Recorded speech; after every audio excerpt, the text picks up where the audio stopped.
Welcome to my channel guys. आज हम लेकर आए हैं हुकुमसा की जुनूनियात भरी मोहब्बत एपिसोड 6 और 7। गायत्री जी का बात सुन के परी के घर वालों के हैरानी का कोई ठिकाना ही नहीं रहा। किसी को कुछ समझ ही नहीं आ रहा था कि वह क्या बोले। मीरा जी खुद को संभालते हुए बहुत ही आदर भाव से बोली, हमें बहुत खुशी हुई ये देख के कि आपको हमारी बेटी इस लायक लगी कि आप उसे अपने घर की बहू बनाना चाहती हैं। पर हमें माफ कीजिएगा, हमें ये रिश्ता मंजूर नहीं है। उद्धरण चिन्ह। उनका बात सुन के गायत्री के माथे पे चिंता की लकीरें खींच गई। मीरा जी उनको समझाते हुए बोली, गायत्री जी आपका बेटा हुकुमसा तो ऐसे में उनकी शादी जिससे होगी उन्हें हुकुम रानी सा के नाम के साथ कई सारी जिम्मेदारियां भी मिलेंगी, जो कि हमारी बेटी के लिए संभाल पाना मुश्किल है। गायत्री जी मुस्कुराते हुए बोली, हम आपका डर, आपकी चिंता अच्छे से समझ रहे हैं। अपनी बेटी की शादी की बात सुन के हर माँ को यही डर लगा रहता है कि उनकी फूल सी बच्ची एक नए परिवार की जिम्मेदारी कैसे उठाएगी, सब कुछ अच्छे से कर पाएगी या नहीं। हमारी भी बेटी है, इसलिए हम आपकी परेशानी अच्छे से समझ सकते हैं। पर आप परी की बिल्कुल भी चिंता मत कीजिए, क्योंकि हम हमेशा उनकी माँ बन के उनके साथ रहेंगे और उन्हें हमारे परिवार में एडजस्ट होने में जरा भी परेशानी नहीं आएगा। गायत्री जी कुछ इस तरह से अपना बात रखी थी कि परी के परिवार वाले कुछ हद तक उनका बात मान गए थे। तभी कुछ याद आते ही मीरा जी चिंता से बोली, सभी को अपने बेटे के लिए एक सर्वगुण संपन्न बहू चाहिए होती है, पर हमारी बेटी ऐसी बिल्कुल भी नहीं है। सिवाय ऑफिस संभालने के वो और कोई काम नहीं कर जानती, खाना तक उसको ठीक से बनाने नहीं आ। गायत्री जी उनका बात काटते हुए मुस्कुरा के बोली, आपने शायद हमारे बात को ठीक से सुना नहीं है। हमें अपने घर के लिए एक बहू चाहिए, न कि नौकरानी। उनकी इस बात पे सबका चेहरा खुशी से खिल उठा। श्याम जी बोले, बहन जी बाकी सब तो ठीक है, पर आपके बेटे का क्या? हमारा मतलब है क्या वह भी इस रिश्ते के लिए तैयार है?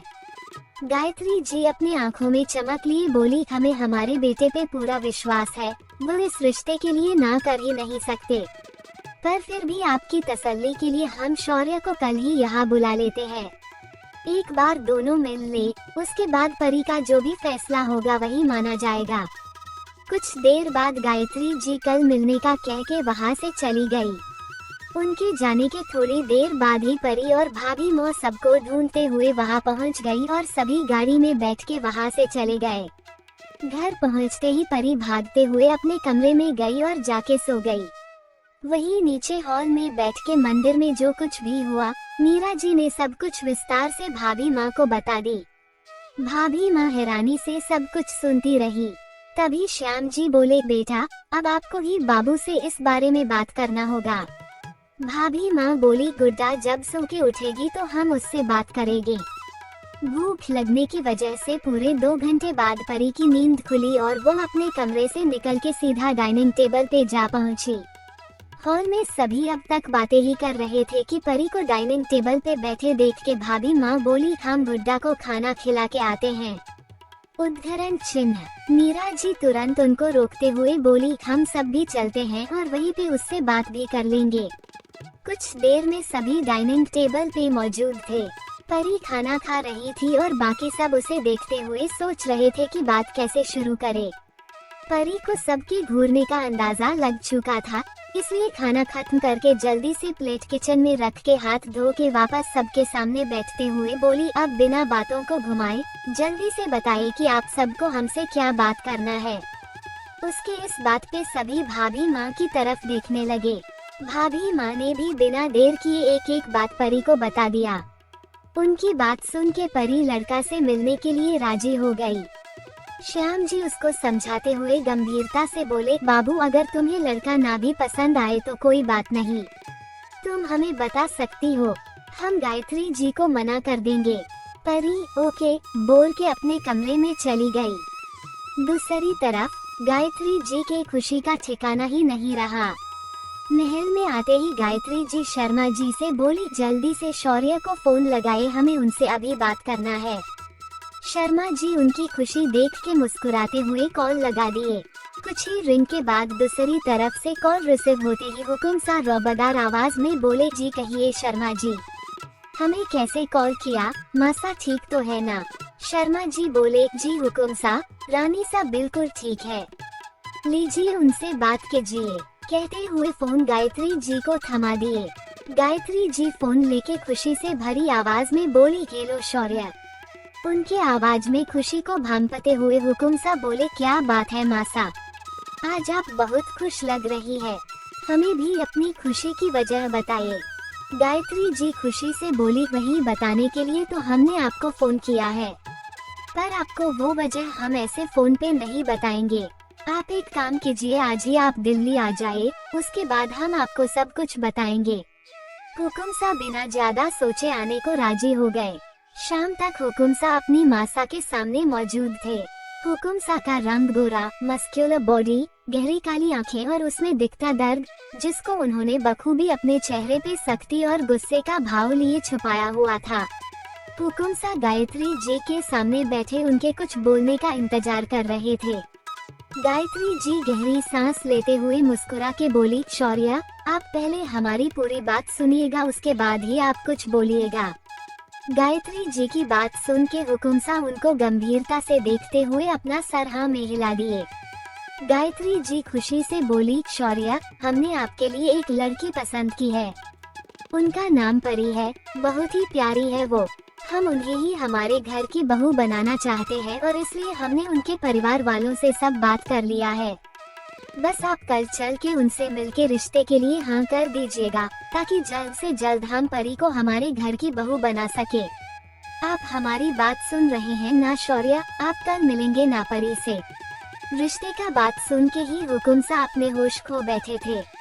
उनको चुप देख के गायत्री जी तेज आवाज में पूछी, शौर्य, आप कल मिलेंगे ना परी से?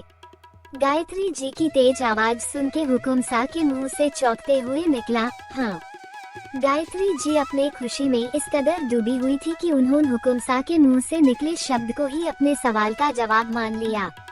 हुकुम सा अभी उनसे कुछ कह भी पाते कि उतने में गायत्री जी परी के घर पे फोन करके हुकुम सा का जवाब बता दी और कल 1 बजे मिलने का समय भी पक्का कर दी। गायत्री जी की सारी बातें सुन के हुकुम सा बिना कुछ बोले अपने कमरे में चले गए। फिर दरवाजा अंदर से लॉक करके जाके बेड पे बेसुध होके गिर पड़े और सीलिंग को घूरते हुए बोले, यह आपने क्या किया मासा, आप जो चाहते हैं वो हम नहीं कर सकते। उतने में उनका फोन बजा। वो जब अपने जेब से फोन निकाल के स्क्रीन पे देखे तो प्रिया नाम शो हो रहा था। हुकुम सा गहरी सांस लेके फोन रिसीव करके अपने कान से लगा लिए। तभी दूसरी तरफ से बहुत ही प्यारी आवाज में वो बोली, हेलो जान, कैसे है तुम? हुकुम सा अनमने मन से बोले, हम ठीक है। प्रिया उदासी से बोली, तुम हमें बिना बताए अचानक से कहाँ चले गए? हुकुम सा उसके बात को काटते हुए एक ही सॉन्स में बोले, हम इस वक्त दिल्ली में है। मासा ने हमारे लिए एक लड़की पसंद की है, उसी से मिलवाने के लिए मासा ने हमें यहाँ बुलाया है। उनकी सारी बात सुन के प्रिया कुछ पल की खामोशी के बाद पूछी, तुम क्या चाहते हो? क्या तुम मिलोगे उस लड़की से? हुकुम सा बोले, और हम मिलेंगे उनसे। उनका जवाब सुनते ही प्रिया के सुबकने की आवाज आने लगती है। उस आवाज को सुन के हुकुम सा एक झटके में बेड पे उठ के बैठते हुए बोले, प्रिया, हमारी पूरी बात तो सुनो। हम उस लड़की से मिलने के लिए मना करके मासा का दिल नहीं दुखा सकते थे, इसलिए हम उनसे मिलने तो जाएंगे, पर उनसे मिलके हम उनको सारा सच बता देंगे, जिसके बाद वो खुद इस रिश्ते के लिए मना कर देगी। प्रिया उनकी बात सुन के शांत होते हुए पूछी, शौर्य, तुम सच में ऐसा ही करोगे ना? हुकुम सा अपनी आँखों को बंद करके गहरी सांस लेते हुए बोले, तुम हम पे विश्वास रखो, हम सब ठीक कर देंगे। कुछ देर बात करके दोनों फोन रख देते हैं। फिर बेड के क्राउन से सर टिकाते हुए हुकुम सा बोले, सो मिस, कल होगी हमारी आपसे पहली और आखिरी मुलाकात। सच बताए तो मासा की खुशी देखने के बाद एक बार तो हमारा आपसे मिलना बनता है। आखिर हम भी तो देखे कि आप में ऐसा क्या खूबी है जो महज 2 दिनों में मासा ने आपको हमारे घर की बहू बनाने का मन बना लिया। जो काम प्रिया पिछले 2 सालों में नहीं कर पाए, वही काम आपने 2 दिनों में कर दिया, और मासा जो आपकी तारीफ करती नहीं थक रही। क्या आप सच में उतनी ही अच्छी है या ये आपका कोई दिखावा है? अब तो हमें हमारे सारे सवालों का जवाब कल आपसे मिलने के बाद ही मिलेगा। उद्धरण चिन्ह। जहाँ हुकुमसा परी के साथ अपने आखिरी मुलाकात का मन बना चुके थे, वही परी इस बात से बेखबर अपने भोले भंडारी के साथ बातों में लगी थी। परी अपने बैग पे लेटे ऊपर देखते हुए बोली, भोले भंडारी, आपने तो कुछ ज्यादा ही जल्दी हमारी सुन ली। पर जो कल हमें देखने आ रहे हैं, क्या यही हमारे होने वाले पति है, जिन पे आप इतने दिनों से नजर रख रहे थे और अब हमें रखना पड़ेगा, कह के अपने ही बात पे हंसने लगी। फिर कुछ सोचते हुए बेड पे उठ के बैठते हुए बोली, पर क्या वह भी हमारे तरह सिंगल होंगे या उनका कहीं पे प्रेम कहानी चल रहा होगा। खैर जो भी हो, अब तो उनसे कल मिलने के बाद ही पता चलेगा कि वो हमारे होने वाले पति है या किसी और के। सोचते हुए कुछ देर बाद वह सो गई। एपिसोड 7, राठौर निवास। सुबह के 10 बजे मीरा जी सुबह से दौड़ दौड़ के पूरे घर में देख रही थी कि सभी नौकर अपना काम सही से कर रहे हैं या नहीं। फिर किचन में जाके बहू का खाना बनाने में मदद करने लगी। मीरा जी को इतना परेशान देख के भाभी माँ बोली, माँ आप बेवजह ही परेशान हो रही हैं, देखिएगा सब कुछ अच्छा होगा। उनका बात सुन के मीरा जी बस सर हिला के रह गई। कुछ देर बाद दोनों किचन का सारा काम खत्म करके बाहर हॉल में जाके बैठ जाती हैं। मीरा जी अभी बैठी ही थी कि अचानक से कुछ याद आते ही परी को आवाज लगाते हुए नीचे बुलाने लगी। उनके अचानक से परी को बुलाते देख के सभी सवालिया नजरों से उन्हें देखने लगे। उतने में परी उनके सबके सामने आके खड़ी हो गई। मीरा जी परी को ऊपर से नीचे तक घूर के देखने लगी। उसने ब्लैक स्पट्टी विथ ब्लैक शॉर्ट्स और अपने बालों को खुला ही छोड़ रखा था, जो कि उसके कमर तक आ रहा था। मीरा जी गुस्से से बोली, ये क्या पहना है तुमने? परी अपना सर झुका के खुद को देखी और मीरा जी को देख के मुस्कुराते हुए बोली, कपड़े।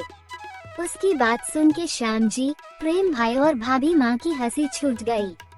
मीरा जी गुस्से से सबको घूर के देखी तो सभी चुप हो गए और वापस से परी की तरफ देखते हुए गुस्से से बोली, 1 घंटे में लड़के वाले तुम्हें देखने आ रहे हैं और तुम अब भी ऐसे कपड़े पहन के घूम रही हो।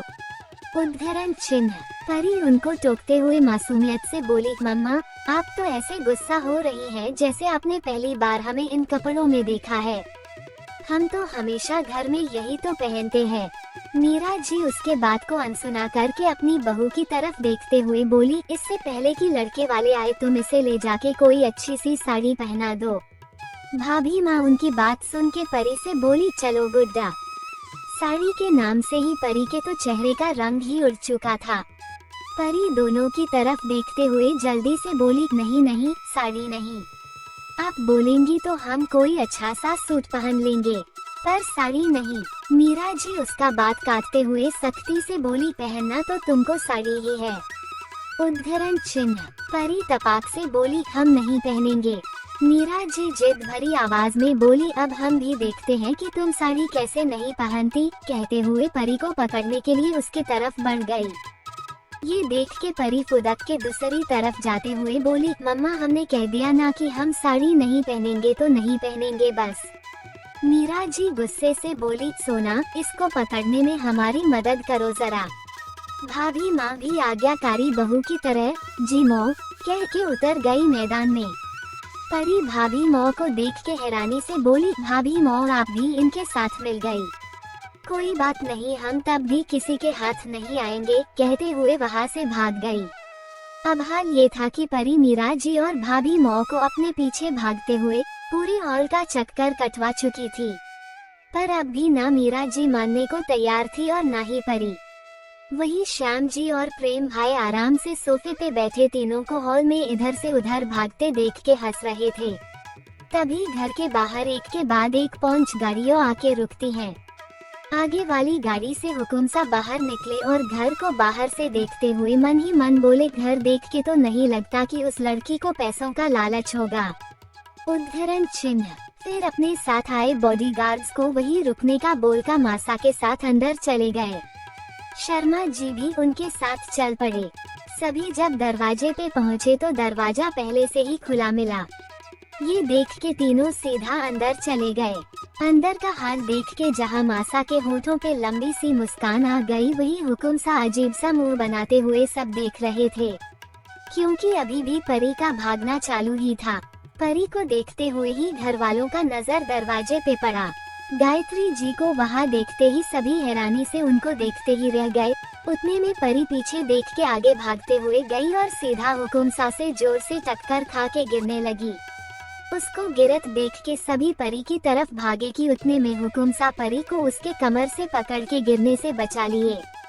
गिरते वक्त उसका स्पट्टी कमर से थोड़ा ऊपर उठ चुका था, जिससे हुकुमसा का हाथ उसके खुले कमर पे पड़ गया और हुकुमसा के दिल की धड़कन बढ़ गई।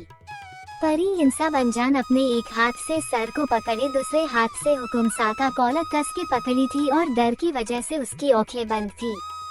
वही हुकुमसा अपनी आंखों में हैरानी का भाव लिए परी को एकटक नजरों से देख रहे थे। उतने में परी अपनी आंखों को खोल के जैसे ही सामने देखी तो उसकी आंखें सीधा हुकुमसा की आंखों से टकराई और दोनों सब कुछ भूल के एक दूसरे की आंखों में गहराई से देखने लगे। तभी परी हुकुमसा के आंखों में देखते हुए ही अपने बाहों का हार उनके गले में पूरे अधिकार से डाल देती है। वहाँ मौजूद सभी लोग अपने होंठों पे लंबी सी मुस्कान लिए दोनों को देख रहे थे, पर उन सब में सबसे ज्यादा खुश मासा थी और अब तो उन्होंने परी से और भी ज्यादा उम्मीदें बांध ली थी। दोनों को अब भी एक दूसरे में खोया हुआ देख के मासा हुकुमसा के कंधे पे हाथ रख दी, जिससे हुकुमसा अपने होश में आए और जल्दी से परी को सीधा खड़ा करके उससे अपनी नजरें फेर के खड़े हो गए। हुकुमसा को अब खुद पे गुस्सा आ रहा था और वो गुस्से से अपने हाथों की मुट्ठी भींच लेते हैं। परी उनके गुस्से से अनजान अपना सर झुकाए उस पल को याद करके मुस्कुरा रही थी। तभी भाभी मोर आई और परी को अपने साथ लेके वहाँ से चली गई। श्याम जी और प्रेम भाई सबको अंदर ले गए। सभी सोफे पे बैठे थे। तभी मीरा जी हिचकिचाते हुए बोली, अगर हमें पता होता कि आप सब जल्दी आएंगे तो हम परी को जल्दी तैयार होने को बोल देते। गायत्री जी उनके बात का मतलब समझ के मुस्कुराते हुए बोली, आप इतना मत सोचिए मीरा जी, हमें परी को उन कपड़ों में देख के बिल्कुल भी बुरा नहीं लगा। हम भले ही राजसी परिवार से है, पर हम जमाने के साथ कदम से कदम मिला के चलने में यकीन रखते हैं और सच बताए तो परी उन कपड़ों में हमें बहुत प्यारी लग रही थी। अगर वह शादी के बाद भी ऐसे कपड़े पहनना चाहे तो पहन सकती है। हमें या हमारे परिवार के किसी भी सदस्य को कोई आपत्ति नहीं होगा। वैसे अच्छा ही हुआ कि हम सब यहाँ जल्दी आ गए। यहाँ आने के बाद परी के वजह से जो रौनक हमें आपके घर पे देखने को मिला है, वही रौनक बहुत जल्द हमारे घर में भी देखने को मिलेगा जब परी हमारे घर की बहू बन जाएंगी। उनका बात सुन के परी के घर वाले मुस्कुरा दिए। वही हुकुमसा अपनी मासा के चेहरे को बहुत ही ध्यान से देख रहे थे। गायत्री जी अपने पति की मृत्यु के बाद से ही खामोश रहने लगी थी। इतने सालों बाद आज जाके अपनी मासा के चेहरे पे खुशी देख के हुकुमसा भी बहुत खुश थे। उतने में परी full sleeves red long suit पहने, आँखों में काजल, होंठों पे हल्के लाल रंग की लिपस्टिक और खुले बालों में नीचे आती दिखी। परी को देखते ही गायत्री जी की आंखों में चमक आ गया और वो खुशी से बोली, लो आ गई परी, हमारी परी। उनका बात सुनते ही हुकुमसा अपना सर झुका के मन ही मन खुद से बोले, नहीं शौर्य, एक बार भी उनकी तरफ मत देखना, वरना इस बार उनकी आंखों के मोह जाल में खुद को फंसने से रोक नहीं पाएगा। उद्धरण चिन्ह। हुकुमसा खुद को परी की तरफ देखने से रोकने का भरसक प्रयास कर रहे थे। परी उनके तरफ एक नजर देख के जाके श्याम जी के पास बैठ गई। उसके बाद गायत्री जी परी से कुछ सवाल पूछने लगी, जिसका जवाब परी मुस्कुराते हुए देने लगी। वही परी के परिवार वाले भी हुकुमसा से जो भी सवाल करते, वह बहुत ही आदर के साथ सबका जवाब दे रहे थे, पर परी की तरफ एक बार भी नहीं देख रहे थे और परी अपनी चोर नजरों से हुकुमसा को ही देख रही थी। ब्लैक टैक्सीडो सूट, एक हाथ में वॉच, दूसरे हाथ में मोटा सा कड़ा और चेहरे पे दिखता वो सख्त एक्सप्रेशन। हुकुमसा का ये लुक परी के नाजुक से दिल पे कयामत ढा रहा था, पर हुकुमसा का यूं नजरें चुराना परी को खटक रहा था। परी मन ही मन खुद से बोली, क्या भोले भंडारी, क्या यही है हमारे होने वाले पति? अगर यही है तो ये हमें देख क्यों नहीं रहे? एक हम हैं जो लड़की होने के बाद भी सबके सामने इन्हें देखने का इतना बड़ा रिस्क ले लिए। अगर मम्मा को पता चल गया तो सबके सामने ही हमारी क्लास लगा देंगी। और एक वो है जो हमसे ऐसे नजरें चुरा रहे हैं जैसे अगर हम पे इनकी नजर पड़ गई तो हम आंखों से ही इनकी इज्जत लूट लेंगे। तभी गायत्री जी बोली, परी अगर आप शौर्य से अकेले में कुछ बात करना चाहती हैं तो आप कर सकती हैं। परी हुकुमसा की तरफ देखते हुए मुस्कुरा के बोली, हमें इनसे ऐसी कोई बात नहीं करनी जो अकेले में ही हो। वैसे भी जो इंसान हमारे घर वालों को इतनी इज्जत दे रहे हैं, उसे देखने के बाद हमें इनसे कुछ पूछने की जरूरत ही नहीं है। परी का जवाब सुन के हुकुमसा आश्चर्य से परी की तरफ अपनी नजरें उठा के उसको देखने लगी और जिस बात का हुकुमसा को डर था, आखिर वही हुआ। परी की आंखों से उनकी आंखें मिलते ही वह सब कुछ भूल के उसे देखते ही रह गए। पर इस बार उन्होंने जल्द ही खुद को संभाला और उससे अपनी नजरें फेर के बैठ गए। वापस से उनको नजरें चुराते देख के परी मुस्कुराने लगी। तभी परी के घर वाले उससे रिश्ते को लेके उसकी मर्जी पूछते हैं, जिसके जवाब में वह बोल देती हैं। परी का जवाब सुन के मासा खुशी से भरी आवाज में हुकुमसा से उनका जवाब मांगी। हुकुमसा बिना कोई जवाब दिए अपना सर। मिलते हैं एक और नए एपिसोड में, तब तक के लिए हमारे चैनल को सब्सक्राइब जरूर करें।